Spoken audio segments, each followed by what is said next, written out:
1 साल हो गया, 2 साल हो गया। कह रहा कारण क्या, ये 3 साल से अकाल क्यों पड़ा है? तो परमेश्वर ने कहा शाऊल और उसके खूनी घराने के कारण। इसका मतलब घराना पिछला, तो कह रहा उसके घराने के कारण, अगला या पिछला, कहता उसके घराने के कारण पड़ा है क्योंकि उसने गिबोनियों को मरवा दिया था। मतलब परमेश्वर ने जिनको मना किया था गिबोनियों को मारना नहीं, उसने उन्हीं को मरवा दिया।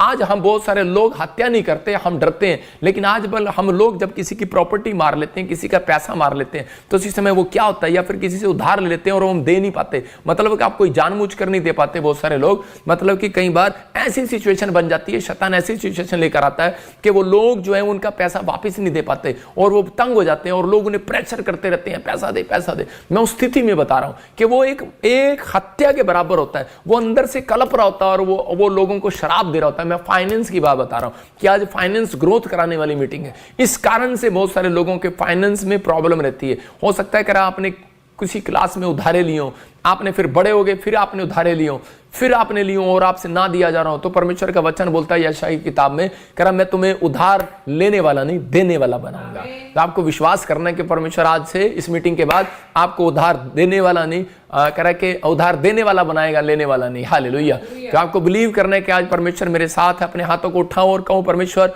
कि इस समय पवित्र आत्मा कोई भी ऐसी बात है तो परमेश्वर हमें बता, और इस समय पवित्र आत्मा मेरे से बात कर रहा है। आज कहूं कि परमेश्वर के हम पर दया कर, मेरे गवर्नमेंट जॉब को, मेरे धन की आशीष को पवित्र आत्मा तू खोल, मेरे बच्चों की आशीष को खोल। मैं उन लोगों के लिए कह रहा हूं कि जिन लोगों ने इस समय इस बात को महसूस किया है कि कोई कारण हो सकता है, लेकिन अगर मेरे पास फाइनेंस, याद रखना फाइनेंस परमेश्वर उस व्यक्ति के ऊपर, फाइनेंस के ऊपर मेरे पास बहुत सारी टीचिंग है। मैं अगले हफ्ते फिर दूंगा आपको एक टीचिंग, और उसमें आप हैरान होंगे कि सच में पवित्र आत्मा की ओर से बताया गया कि आप क्यों दे रहा हूं मैं ये टीचिंग, क्योंकि पवित्र आत्मा ने मुझे कहा कि 2025 बहुत सारे लोगों के लिए आर्थिक तंगी का साल होगा।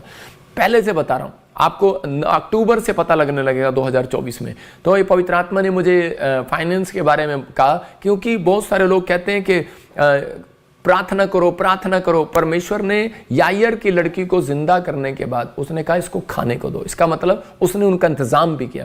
परमेश्वर ऐसा नहीं है कि आपका इंतजाम ना करे, परमेश्वर आपका इंतजाम करना चाहता है। इसलिए वचन से पवित्र आत्मा ने बताया, कहता है ये कैरेक्टर के अंदर होता है, चरित्र के अंदर होता है, आपके स्वभाव के अंदर होता है। कहता है कि हमारे अंदर ये स्वभाव पड़ा होता है, हम किसी का लेते हैं देते नहीं है, या फिर अगर आपसे नहीं ले लिया और आपसे दिया नहीं जा रहा, तो उस समय आपको सिर्फ पवित्र आत्मा को बोलना है कि परमेश्वर मुझसे कोई गुनाह हुआ तो माफ कर, कि तू मुझे देगा तो परमेश्वर एक दिन में उसका जरूर दूंगा। तो परमेश्वर मुझे फाइनेंस को रिलीज कर, तो परमेश्वर आपको बहुत आयात से आशीष को देगा, बहुत आयात से धन की आशीष को देगा।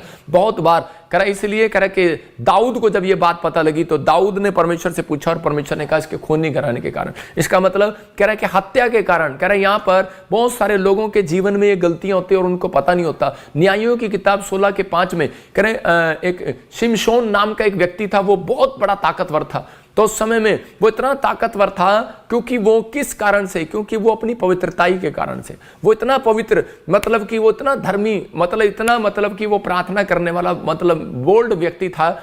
लेकिन वो किस कारण से गिरा? सिर्फ वो अपने चरित्र में, कहता है कि वो सांभ नहीं कर पाया, अपने चरित्र की देखभाल नहीं कर पाया, क्योंकि वो ध्यान नहीं दे पाया, क्योंकि उसके अंदर क्या कमजोरी थी। शैतान हमेशा आपके जीवन में, बिजनेस में, चर्च में, सेवकाई में, आपके स्टडी में, आपकी चीजों में अकाल, आपके बैंक में अकाल क्यों लेकर आता है? क्यों? उसको कारण क्या है उसका? कहता है कि वो आपकी कमजोरी ढूंढता है, वो आपकी कमजोरी ढूंढता है कि इसकी कमजोरी क्या है। ये ज्यादा गुस्से वाला, इसका दादा ज्यादा गुस्से वाला था, इसका दादा बीड़ी पीता था तो वो आपके सामने बीड़ी लेकर आएगा।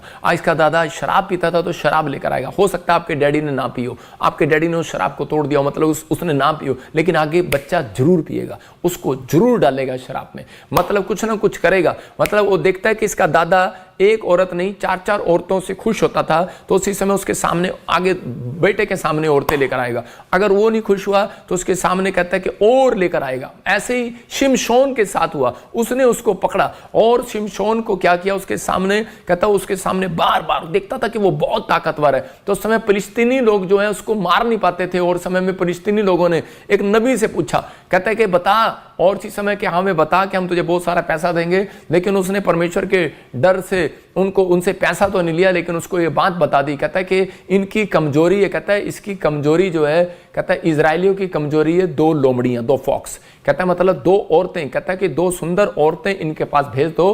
कहता है ये पाप में गिर जाते हैं, इनका कैरेक्टर जो है, चरित्र जो है वो गिर जाएगा और परमेश्वर नाराज हो जाएगा। मतलब वो चाहे चरित्र आपका किसी न किसी तरीके से गिराना चाहता है, या तो वो झूठ बोलने का हो, या वो किसी के साथ पैसे में ठगी मारने का हो, या धोखा देने का हो, या फिर वो गाली गलौज का स्वभाव हो, या किसी के साथ मतलब कि हत्या करने का हो, या फिर कोई भी ऐसा पाप जिसके कारण कह रहा कि वो आपकी लाइफ में कह रहा अकाल डाल सके, आपके लाइफ में रुकावट डाल सके, आपके बैंक लोन में डिले कर सके, आपकी जॉब में डिले कर सके, आपकी आशीषों में डिले कर सके। और आप बच्चों के लिए प्रार्थना कर रहे हैं शादी ना हो, आपके बच्चों के लिए मतलब डिले करे काम, वो अकाल बोलते हैं उसको, डिले करने वाले को। मैं कह रहा हूं कि वो अकाल डाल रहा था, लेकिन उस समय में ये ताकतवर था और मार नहीं सकते थे इसको। तो उसी समय न्यायियों के 16:5 में फिलिस्तीनियों को उस समय में कह रहा है कि वहां पर भेजते थे, तो फिलिस्तीनियों को समझ में आई, तो उसने उसके पास वैश्या औरतें भेजनी शुरू कर दी। फिलिस्तीनी औरतें जो है वो बहुत ज्यादा सुंदर हुआ करती थी इजराइलियों से, और इसी समय उन्होंने फिलिस्तीनी औरत को भेजा। देखो क्या लिखा, तब फिलिस्तियों के सरदारों ने उस स्त्री के पास जाके कहा, तू उसको फुसला कर पूछ कि उसके महाबल का भेद क्या है, उसकी ताकत का भेद क्या है। आज हो सकता है आपकी ताकत, शैतान, आपके आस पड़ोस के लोग जल रहे हो, यार इनकी तरक्की का राज क्या है, इनके घर में आशीषें कैसे आ रही हैं, और कौन सा उपाय करके हम उस पर ऐसे प्रबल हो कि उसे बांध कर दबा रखें, तब हम तुझे 1100 टुकड़े चांदी देंगे। हालेलुया। तो उस समय में मतलब कि वो औरत को उन्होंने खरीद लिया और उसके पास भेजा, और उसने उनको बता दिया, कहता है कि मेरी जो ताकत है, कहता है कि वो मेरे बालों में है। आप समझ रहे हैं, उसने कहा मेरी जो ताकत है वो मेरे बालों में। आज बहुत सारे औरतें लंबे बाल क्यों रखती हैं, और कह रहा है कि उन आंखों में काजल क्यों लगाती हैं, इसका मतलब कह रहा है आईज का और बालों से कोई कॉन्टैक्ट है। तो यहां पर कह रहा है उसने बाल जो लंबे रखे। पुराने नियम में लोग बाल लंबे क्यों रखते थे, क्योंकि वो जो बाल लंबे रखता था वो और दाढ़ी लंबी रखता था, वो परमेश्वर से एक वाचा बांधते थे कि मैं पवित्र होकर रहूंगा, मैं मदिरा नहीं पीऊंगा, दाढ़ी मूछ नहीं कटाऊंगा। क्योंकि यहां पर हन्ना का जब लड़का पैदा हुआ तो उससे पहले परमेश्वर ने उससे वाचा बंधवाई, और उसने कहा ये ना मदिरा पिएगा, उसने कहा ना ये बाल कटवाएगा, ना दाढ़ी मूछ कटाएगा। तो उसी समय परमेश्वर ने उसको पवित्रताई के कारण उसके अंदर वो शक्ति दिया, और उसी समय कह रहे कि उसका लड़का ऐसा आशीषित हुआ, वो शमूएल प्रॉफिट हुआ, और उसके द्वारा 2 राजा बने। और यही बात शिमशोन को मालूम थी, और शिमशोन की मां ने ये समर्पण किया था। और उसी समय जब वो पवित्रताई का समर्पण किया जाता है, तो उसी समय परमेश्वर धन की बारिश को करता है यीशु मसीह के नाम में। मैं कह रहा हूं, जब आप पवित्रताई में अपने कैरेक्टर में सुधार करते हैं, तो उसी समय परमेश्वर उन लोगों की लाइफ में वो करता है जो उसने कभी सोचा भी नहीं होता। तो वो अपनी जिंदगी के अंदर इतना ताकतवर व्यक्ति था, उसको 52 क्या 500 लोग भी उसको मार नहीं सकते थे।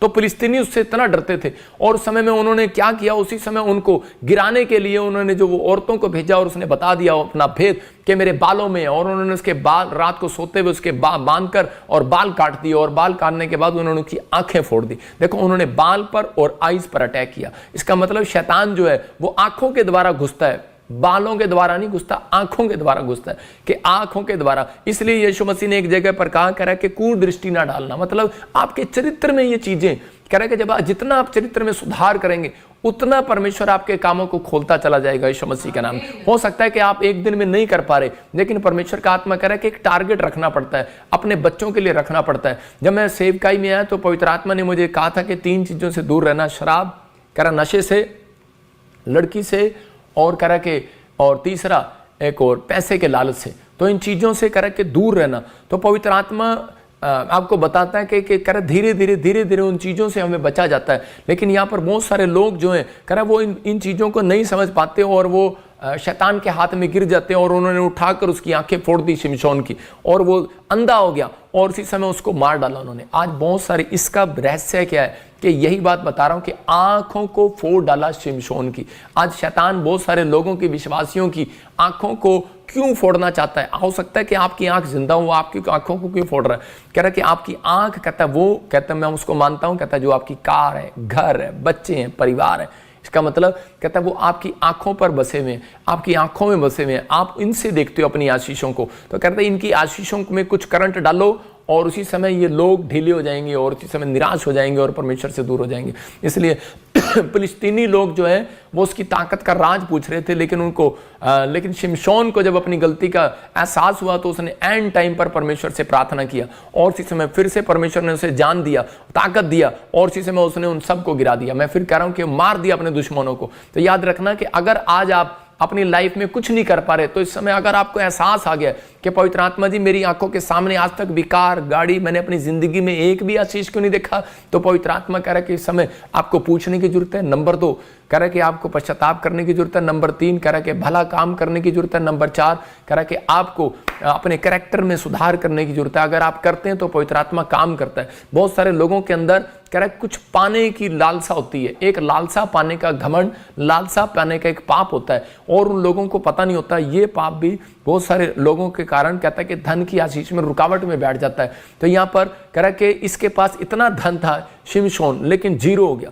आज मैं कह रहा हूं कि वहां पर उस समय में आहाब राजा है, उसके उस समय में 10 राज्य में 10 राजा हुए और 10 में से सबसे ज्यादा सारे राजा बेकार निकले। लेकिन ये राजा जो आहाब था इसने एक अनुचित काम किया, इसने एक दूसरी औरत से शादी किया जो परमेश्वर से नफरत करती थी और उसी समय कह रहे कि उस औरत का एक टारगेट था कि मैं के परमेश्वर के लोगों को मरवा डालूं। परमेश्वर के लोगों के खिलाफ करती थी वो, और वो उनको फंसाती थी किसी न किसी तरीके से। तो एक बार जब उसने काफी लोगों को मार दिया, एक बार क्या हुआ कि दूसरा राजा 9 के 30 और देखते हैं हम दूसरा राजा 9 के 30 में और 32 और 33 में देखते हैं, पढ़ते हैं इसको एक जगह पर। हाँ, जब येहू इस्राएल को आया तब इजाबेल ये सुन के अपनी आंखों में सुरमा लगा, अपना सिर संभाल कर खिड़की में से झांकने लगी। हाँ। जब येहू फाटक में से होकर आ रहा था तब उसने कहा, हे अपने स्वामी के घात करने वाले जिम्री, क्या कुशल है? आगे चलता रहे।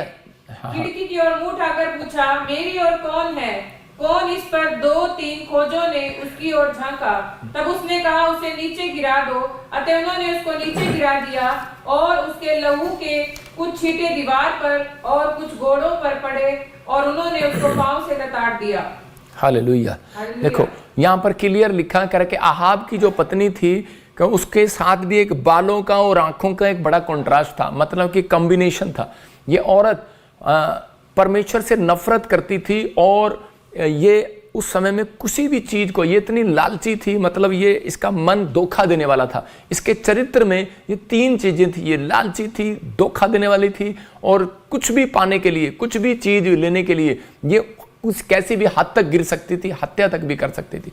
तो इसने बड़े सारे नबियों की हत्या कराई और उस समय में नबी लोग जो हैं वो गुफाओं में छुपकर सोया करते थे, गुफा में छुपकर सोया करते थे। अब एक व्यक्ति था और उसी समय वो परमेश्वर का भय मानता था और वो उनकी मदद किया करता था, मतलब भलाई के काम करता था। लेकिन इसके 10 राजा भी इस समय में भी कि उन राजाओं में से सबसे निकम्मा राजा ये हुआ। और उसी समय इसके अंदर एक बात थी, एक जगह पर नाबोल कह रहे कि एक व्यक्ति था और वो क्या कर रहा था कि वो अपनी जमीन जो है वो दे नहीं रहा था। और उसी समय जब इसको पता लगता है इजबेल को कि ये व्यक्ति जमीन नहीं दे रहा मेरे पति को आहाब को, तो उसने कहा कह रहा कि उसने बाहर जाकर एक प्रचार कराया कि इसने परमेश्वर के राजा आहाब की कह रहे इसने इंसल्ट की है और उसी समय इसको पत्थर उठाकर मार दो। और उन्होंने उसको मार दिया और उसने अपने पति को जब ये खबर दी कि अब जाकर तू जमीन को ले सकता है क्योंकि वो मर गया, और लोगों ने उसको मार दिया। वो कुछ परमेश्वर के बारे में गलत बोल रहा था, मतलब कि उस समय में कह रहे कि इसने हत्या कराई और परमेश्वर ने उसी समय एक धारणा कर लिया। थोड़े दिन के बाद आहाब के साथ प्रॉब्लम हुआ और फिर इस औरत के साथ 9 के इसी 32 और 33 में लिखा कि आहाब जो है कि पत्नी जो है इजबेल जब खिड़की पर बैठी थी तो उसी समय, और उस बाइबल बताती है कि उसके बाल लंबे थे और वो काजल लगाकर, पढ़ा ना अभी तूने? हाँ, सुरमा लगाकर वो बैठी थी और लिखा सुरमा लगाकर अपना सिर संवार कर खिड़की में से झांक रही थी कि कौन आएगा, आज मैं किसको पटाऊंगी, आज मैं किसकी तरफ देखूंगी, आज कौन किसको आकर्षित करूंगी। मतलब कि आज बहुत सारा कई बार ज्यादा फैशन भी हमारे लिए कह रहा है, हमारे चरित्र के लिए नुकसान बन जाता है। इसलिए कहता है कि कई बार परमेश्वर क्रोध करता है और उसी समय उन चीजों से दूर हो जाता है। इसलिए मसीहत जो है कह रहा है कि वो एक पवित्रताई की मसीहत है। जब हम पवित्रताई के साथ चलते हैं तो परमेश्वर काम करता है। तो उसी समय परमेश्वर ने उससे बदला लेने के लिए, उसको दंड देने के लिए येहू को भेजा। और जब वो येहू वहां से जा रहा था तो उसने उसको, उसके पीछे जो सैनिक थे, उसके पहरेदार थे, तो उसको बोला कि इनको खिड़की से गिरा दो। और वो औरत खिड़की से नीचे गिरी और उसका सब कुछ, उसका जो सुंदरता थी और वो उसी समय खत्म हो गई। वो आप स्क्रीन पर देख रहे हैं कि उन्होंने, उसी के पहरेदारों ने उसको गिरा दिया। मतलब कि परमेश्वर ने उसको बुद्धि दिया, उसने उन लोगों को भेजा और उसके पास और उसको मरा दिया। मतलब कि परमेश्वर ने पलटा लिया। पवित्र आत्मा आज भी बहुत सारे लोगों से पलटा लेता है। कह रहा है कि लेकिन आज बहुत सारे लोग जो है अपने आप कोशिश करते हैं, तो इसलिए परमेश्वर उनके द्वारा पलटा नहीं लेता। और बहुत सारे लोग जो है कहते हैं कि मेरा बिजनेस का नुकसान कर दिया, तो आप उस समय में प्रार्थना करना है। मैं कह रहा हूं कि नहीं तो अकाल पड़ जाएगा। अगर आपका किसी ने चोरी कर लिया, धोखा दे दिया, आपके साथ लालच कर लिया, ठगी कर लिया, तो उस समय में आपको परमेश्वर के सामने जाना है, प्रार्थना करना है। इस औरत की तरह नहीं कि आप कह रहे कि उस व्यक्ति को फंसाओ, अगर उस पर आकर्षित हो जाओ, अगर इसने पैसे दिए ठीक है, नहीं दिए तो मैं इसके जमीन को खा लूंगी या इसकी हत्या करवा दूंगी। मतलब इतनी हद तक लोग